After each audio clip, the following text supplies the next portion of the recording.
बहुत बहुत धन्यवाद सुमित सर। यह दोहा जो है ना, सिर्फ बच्चों के लिए नहीं, सबके लिए। हम तमाम व्यक्ति पर ये फिट बैठता है और सबों को ये लागू करना चाहिए। करत करत अभ्यास ते जरमती होत सुजान, रसवी आवत जात ते सिल पर परत निशान। कहा जाता है आज के समय में हम लोग हिम्मत बहुत जल्दी हार जाते हैं।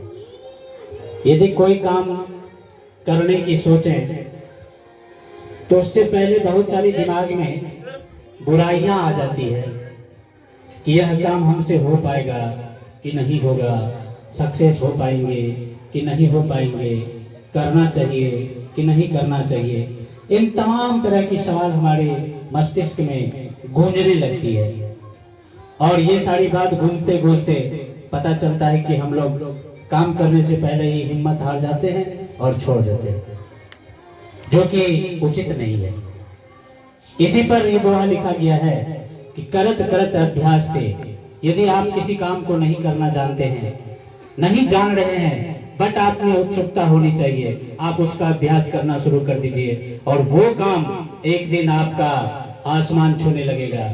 आपकी लगन उसमें होनी चाहिए, आपका अभ्यास जारी होना चाहिए। आप उस काम को इस प्रकार से करेंगे, इस प्रकार से उस काम को आगे लेकर के बढ़ेंगे कि उस काम को आप ही नहीं, आपके तमाम समाज के लोग भी देखेंगे कि आज जो वो व्यक्ति हैं जिसको करने से इतरा रहे थे, आज उस काम को करके वो आसमान की ऊंचाई को छू रहे हैं।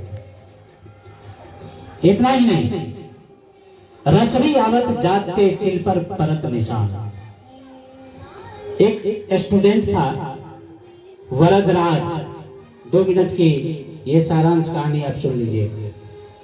वरदराज नाम का एक स्टूडेंट था, छात्र था किसी जमाने में, और वो मंद बुद्धि लड़का था। उसका पढ़ाई लिखाई में मन नहीं लगता था। ठीक है, आज के समय में हम लोग इस आधुनिकता में क्लास में बैठ करके बेंच डेस्क पर बैठते हैं, ब्लैक बोर्ड व्हाइट बोर्ड पर पढ़ते हैं। ठीक है, लेकिन उस समय हमारे देश में गुरुकुल चला करती थी और उस समय की पढ़ाई गुरुकुल में हुआ करता था। तो उनके पिता उस लड़के को यानी वरदराज को गुरुकुल भेज दिया कि अब इनको गुरु के शरण में दे आते हैं, अब वहीं से जो है ये अपनी पढ़ाई आगे जो भी है वो पूरी करेंगे गुरु के शरण में रह करके। आजकल वही चीज हम लोग प्राप्त करने के लिए बच्चों को हॉस्टल में डालते हैं, ये आधुनिकता है। उस समय गुरुकुल था, अभी हॉस्टल है। ठीक है, उस समय जो है बच्चे चटाई पर बैठ करके पढ़ाई करते थे, आजकल हम लोग बेंच डेस्क पर बैठकर पढ़ाई करते हैं। ये आधुनिकता है, बात वही है, बस थोड़ा सा जो है आधुनिकता के दौर में हम लोग बदल रहे हैं। तो वरदराज को जब गुरुकुल में दे दिया गया गुरु के शरण में, तो उनके जो गुरु थे उनको शिक्षा देना शुरू किए। शिक्षा देते देते लंबे समय गुजर गया और गुरु को यह अध्ययन हुआ कि ये जो लड़का है मंद बुद्धि होने के कारण ये जो भी चीज इनको बताया जाता है वो भूल जाता है। ठीक है, भूल जाने की प्रवृत्ति उनमें थी। तो आज के भी समय में ऐसे बहुत सारे बच्चे हैं जो सीखते तो हैं लेकिन भूल जाते हैं।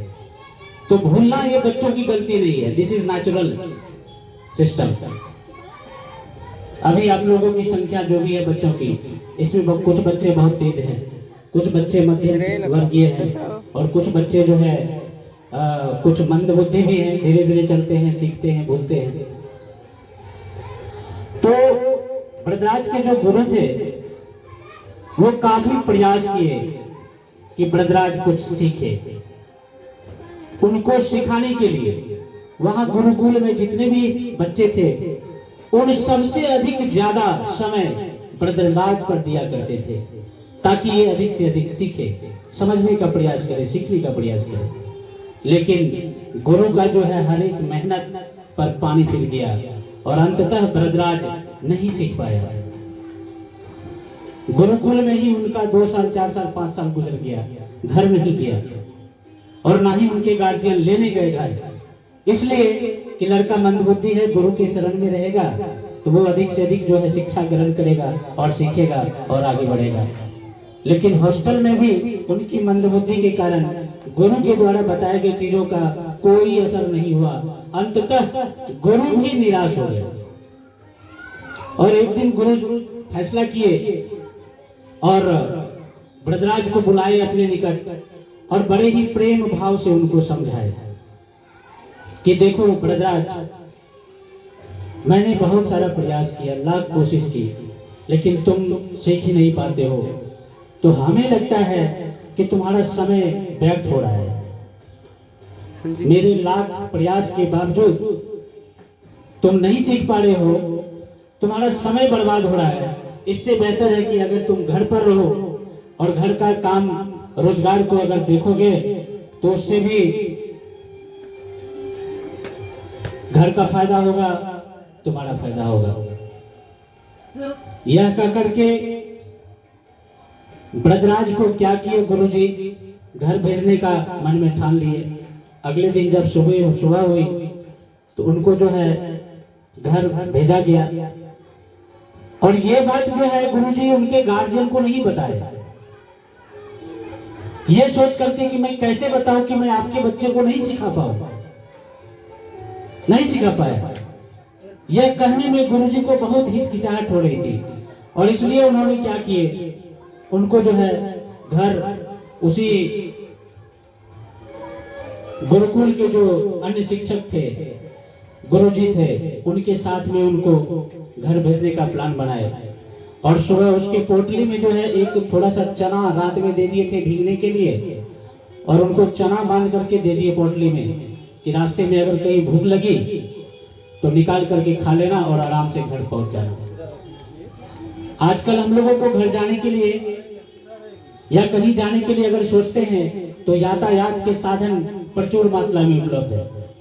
साइकिल, मोटरसाइकिल, कार, बस, ट्रेन, प्लेन, बहुत सारी चीज। उस समय ये सारा कोई व्यवस्था नहीं था, ठीक है। उस समय पांव यात्रा था, पैदल चलने वाला, इसलिए चना दिए और गुरुजी के साथ में पैदल उनको घर भेजा गया।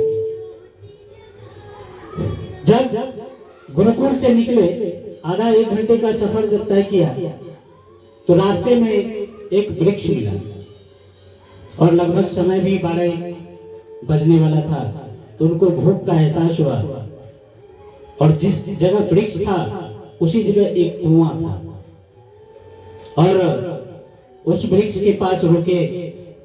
कुएं में देखा कि एक कड़ी लगा हुआ है, उस कड़ी में एक रस्सी बंधा हुआ है, प्लास्टिक की डोरी थी वो, और उसी रस्सी में एक बाल्टी बंधा हुआ है जिससे उस रस्सी और बाल्टी की मदद से पानी को खींच करके जो भी पथिक उस रास्ते से गुजरते थे, जो भी यात्रीगण गुजरते थे, वहां अपना प्यास बुझा करके फिर आगे का सफर तय करते थे। तो वहीं रुके और उस बाल्टी से पानी भरने के लिए गए, गुरु और शिष्य दोनों। समझना है बाबू, ध्यान से बात कर, बहुत ही अच्छी मार्मिक बातें हैं और सबों के लिए। तो जब गुरुजी वहां गए तो भरद्वाज छोटा था। भरद्वाज बोला कि गुरुजी मैं इससे पानी निकालता हूं। बोला नहीं नहीं, तुमसे नहीं होगा, तुम रुको, मैं निकालता हूं। तो गुरुजी क्या किए, उस रस्सी को कुएं में डुबाने लगे। तो कुएं में जब डुबाने लगे तो वहां देखे कुआं जो है, वो रस्सी जो था, कुआं जो बना हुआ था वो पत्थर का ऊपर में सीमेंटेड होता है ना, पूरा किया हुआ था। तो जिस जगह रस्सी बार बार कुएं में डूबता था और निकलता था, उस जगह क्या था कि घर्षण लग गया था उस दीवार पर, कुएं के सतह पर। तो गुरुजी जो बाल्टी को डाले उसमें, तो भरद्वाज उसको ध्यानपूर्वक देख रहा था और अचानक उसके दिमाग में ये बात आई कि ये इतना कठोर पत्थर, ईंट, सीमेंट से बना हुआ और ये इतना मुलायम सा रस्सी, प्लास्टिक का। और ये बार बार इसमें जब घिस रहा है, कुएं के अंदर जा रहा है, निकल रहा है, और ये एक कोमल रस्सी इस पत्थर को काट दिया है। जब एक कोमल रस्सी पत्थर को काट सकता है, तो यदि मैं अभ्यास करूंगा तो मैं क्यों नहीं सीखूंगा। देखो माता सरस्वती की कृपा, उसी समय उसके दिमाग में ये अक्ल आई, ये समझ आया कि अगर एक कोमल मुलायम सी रस्सी एक पत्थर को काट सकती है, तो मैं अभ्यास करके क्यों नहीं सीख सकता हूं। एक बार उसके लिए जोरदार ताली होना चाहिए। और उसी कुएं पर भरद्वाज ने यह डिसीजन लिया, फैसला बदल दिया अपना। कहा, जो साथ में गुरुजी थे उनको बोले कि गुरुजी अब मैं घर नहीं जाऊंगा, अब मैं गुरुकुल जाऊंगा, और आज के बाद आपको कहने का एक भी मौका नहीं दूंगा कि मुझे याद हुआ कि नहीं। आज के बाद आप 1 देंगे, मैं 2 करके जाऊंगा, 2 देंगे 4 करके जाऊंगा, 4 देंगे 10 करके जाऊंगा। अब आपको कहने की जरूरत नहीं पड़ेगी, अब मैं आपको कहूंगा।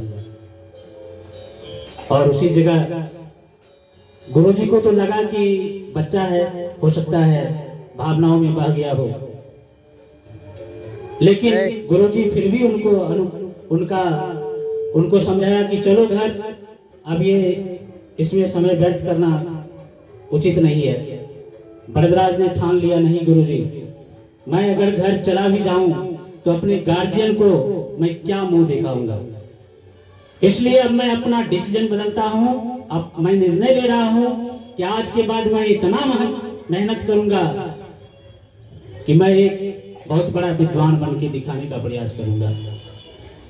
गुरुजी इनके हठ को माने और वहां से घर जाने के बजाय थोड़ा सा वहां चना खा लिए, पानी पी लिए, और उल्टी रास्ता पुनः घूम करके गुरुकुल की ओर चल दिए। और शाम होते होते उसे गुरुकुल में पहुंच गए, और जो उस गुरुकुल के सीनियर गुरुजी थे उनके समक्ष भरद्वाज पहुंचे और पहले पैर छू करके प्रणाम किए, आशीर्वाद लिए।